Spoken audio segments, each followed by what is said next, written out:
Here is starting as random. What?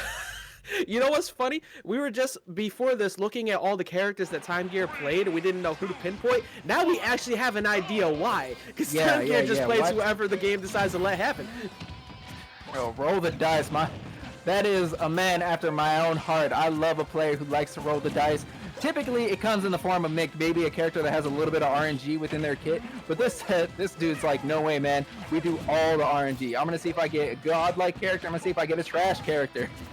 Yeah, instead of, setting up for someone like a Gamer Watcher, going ahead and set up a campfire, because you want to be able to stay back and stay patient in this matchup as Banjo versus Rob, because Rob is so good at just kind of boxing you out better or calling out jumps with that. That move cheats.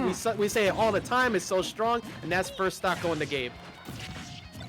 That's right. Oh, and a whiff grab. So unfortunate for TimeGear. Right? Dropping the shield just a little bit too early. TimeGear going to put a little bit more damage, but here we go.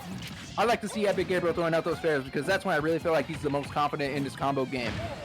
And also, it's a really good air option, too. Oh, and look at that. The gyro actually slows down the Wonder Wing, so it makes it easier to react on shield and then get that punish, because there's a lot of end lag on that Wonder Wing at the end, and that's going to snipe him out on the inside, too. You better tech, but you're going to die. That's another stock going away from TimeGear. Yeah, it's so unfortunate, especially, like, being stuck underneath. You don't know if you're going to hit the side of the underneath the stage, you're going to hit the top of it, which way you're getting locked. It's very difficult to check that move. Yeah, all the multi-hits too. It's so hard to react, right? You're just sitting there, you're just waiting, and then next thing you know, even though you can kind of pre-buffer it, man, Gabe just said, I'm absolutely not afraid of this Wonder Wing. Grabbing it, hitting it with the gyro, catching you on the jump again. Goodbye, not dead yet, but it might as well be. Yeah, and there's no end amount of gas in the tank was going to save TimeGear, because there was definitely more gas in Epic Gabriel's tank, and he was ready for more side B action.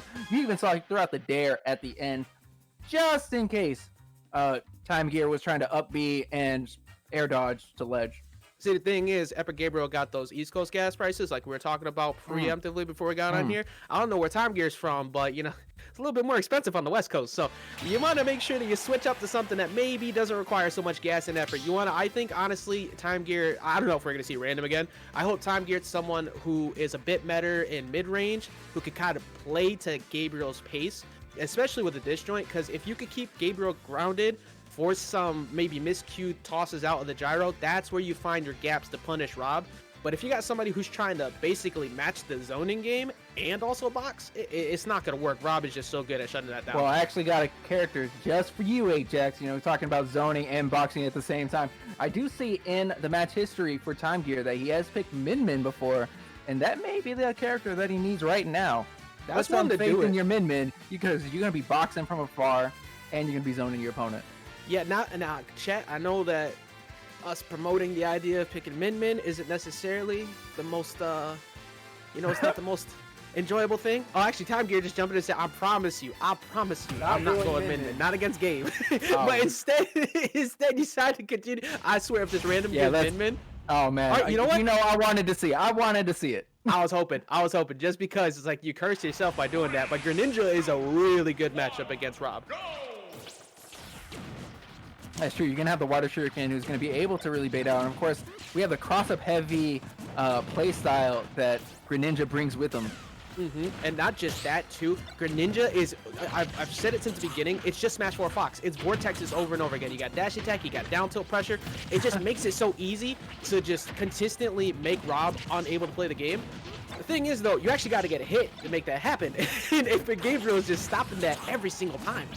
Yeah, I don't know if, like, those tools are going to be, like, really useful for, or I would say, like, the down tilt pressure and the dash attack pressure. Up tilt being, like, hitting all around Greninja is definitely going to be used, because, Epic Gabriel wants to either nair in or, do a Z drop, but getting scooped up by the up smash, that's going to be the first stock for Epic Gabriel.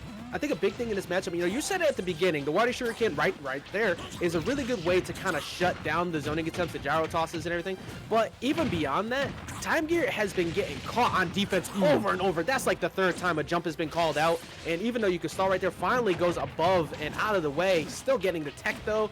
Gabriel looking for a downer, doesn't get it. But it's looking really rough when you're getting your defensive options exploited over and over. Yeah. Okay, there's the down tilt into up smash, courtesy of the Smashville platform. Giving TimeGear a little bit of an assist there.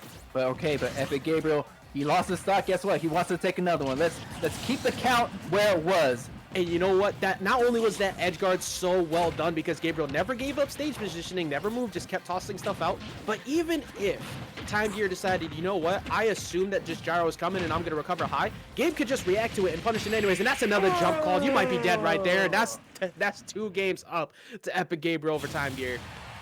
I got 2 words for TimeGear. Stop jumping. Just stop it.